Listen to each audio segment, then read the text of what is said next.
Celutong ini yang bersangkaan jahat pada saya. Saya hanya mengatakan pengalaman saya dan bukan menuduh pelajar. Speaker, saya pertahankan pelajar.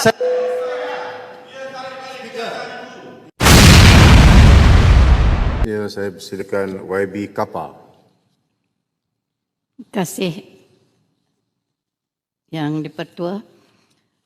Bismillahirrahmanirrahim. Terima kasih Yang Dipertua. Kappa berdiri untuk membahaskan rang undang-undang untuk meminda Akta Pengangkutan Jalan 1987 yang hendak dinamakan Akta Pengangkutan Jalan Pindaan 2026. Secara prinsipnya, bagus usaha kerajaan memodernkan tadbir urus pengangkutan jalan selaras dengan transformasi digital sektor awam, memperkukuh keselamatan jalan raya dan meningkatkan integriti penguatkuasaan.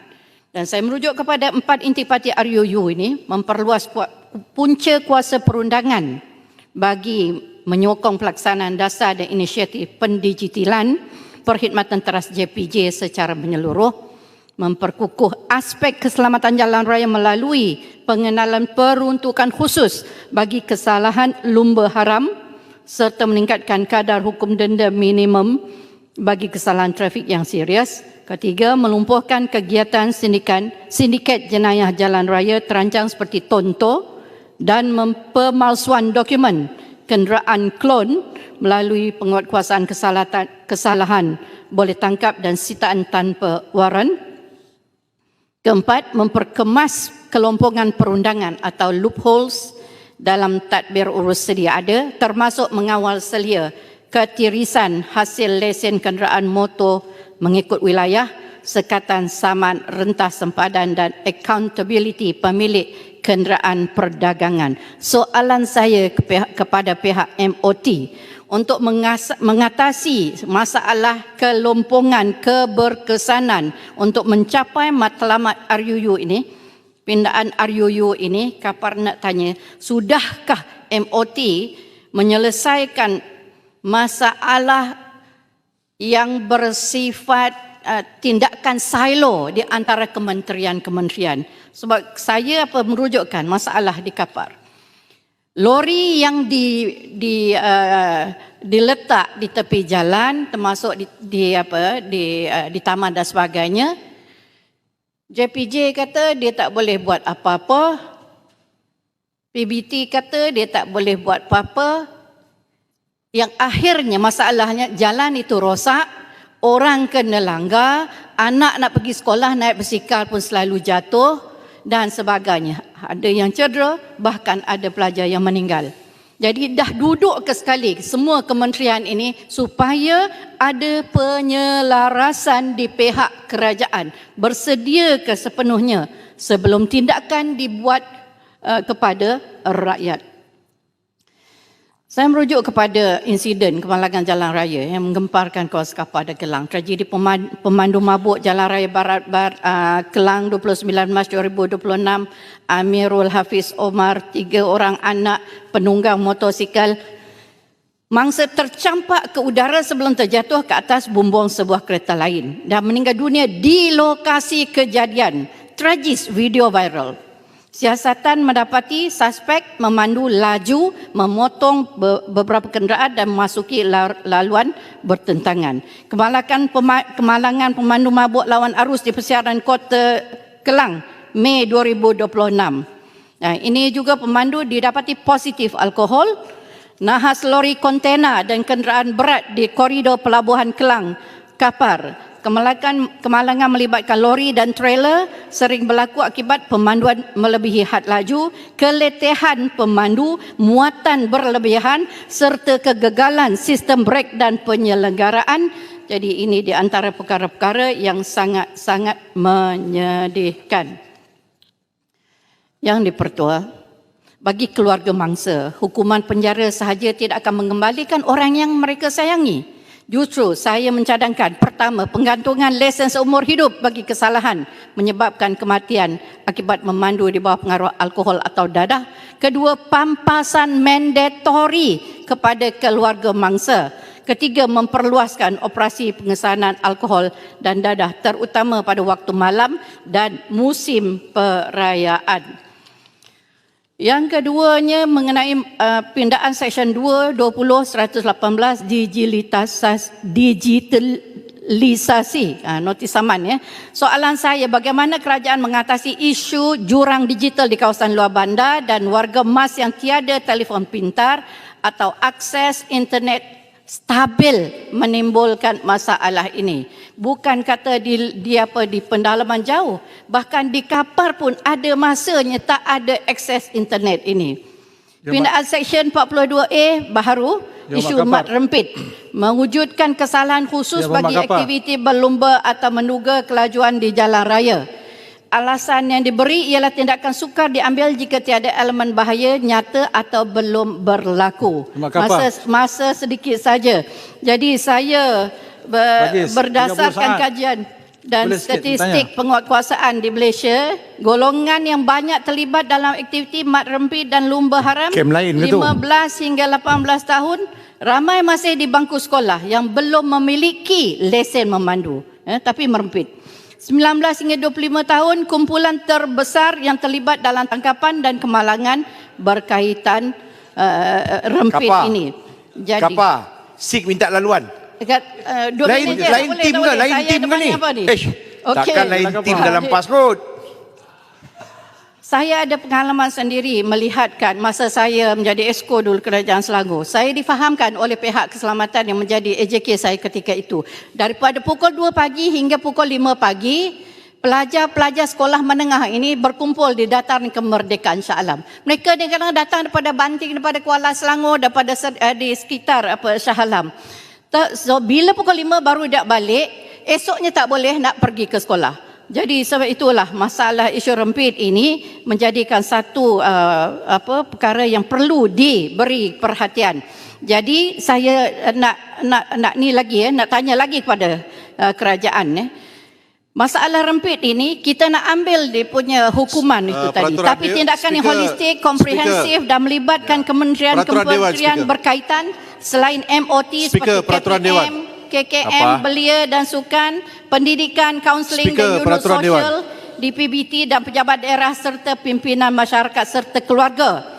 Kemudahan aktiviti yang mencukupi dan selaras dengan keperluan fizikal remaja belia terutama lelaki. Kapa. Ini. Peraturan Dewan Kapa. Kerajaan perlu menyediakan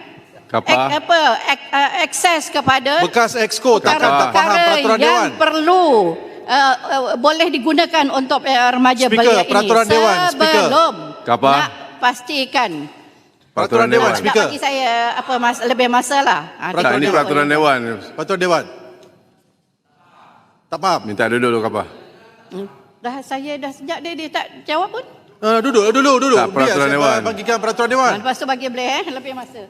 Ya, peraturan 36(1) kurungan 6 tidak boleh mengeluarkan sangkaan jahat ke atas siapa-siapa ahli lain ataupun kenyataan-kenyataan yang boleh mengelirukan Dewan. Speaker, saya dengar tadi Yang Berhormat Kapa yang merupakan bekas exco menyatakan bahawa pelajar-pelajar sekolah adalah pelajar-pelajar yang terlibat dalam kegiatan merempit. Sebelum pergi ke sekolah, tak dapat pergi ke sekolah. Saya rasa kenyataan oleh Yang Berhormat Kapa ini adalah sesuatu kenyataan yang tidak betul.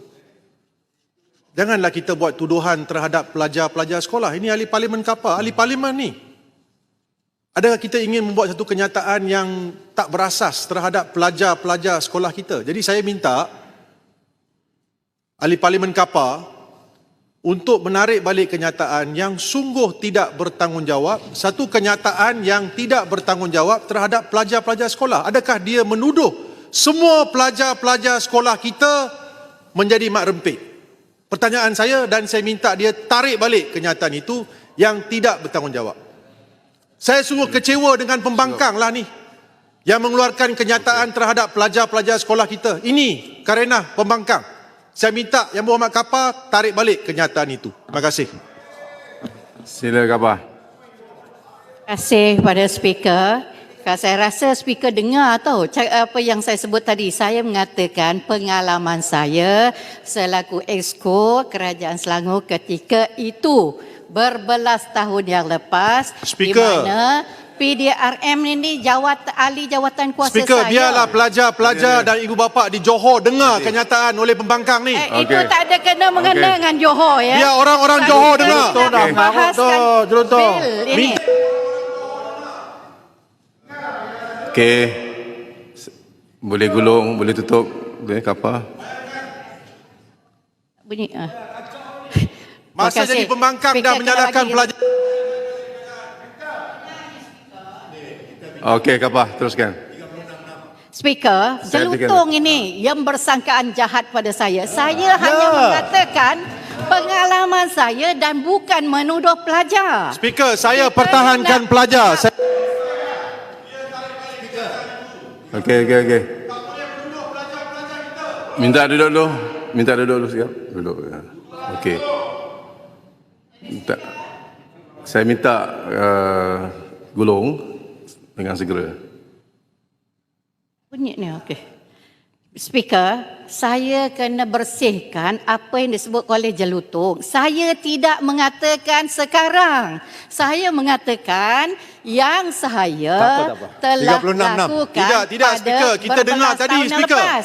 Tak ada menuduh. Beliau tidak pelajar menyatakan begitu. sekarang Ini adalah kenyataan Jadi ini yang-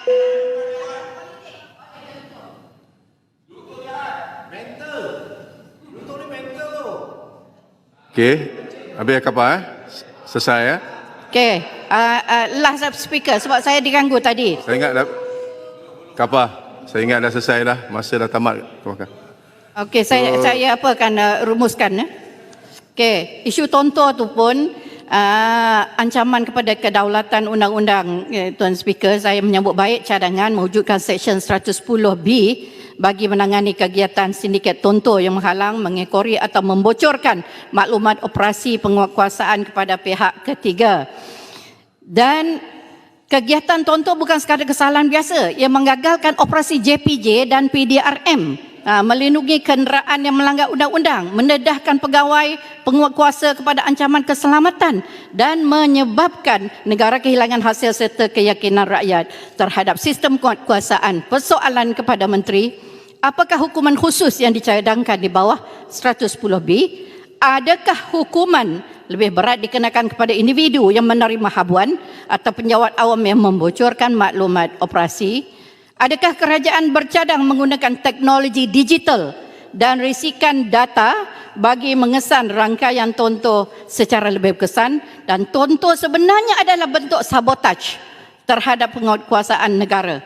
Mereka membantu pesalah jalan raya terus beroperasi dan membahayakan pengguna jalan raya. Dan saya seperti yang disebut oleh Padang Terap dan juga sahabat-sahabat saya yang lain, saya menyokong RUU ini, kecuali tadi kerana keadaan kita semasa dan kita ni sebagai yang sepatutnya kita diprihatin, maka tidak sesuai dinaikkan hukuman denda itu. Dah ada hukuman, bukan tak ada hukuman. Dah ada.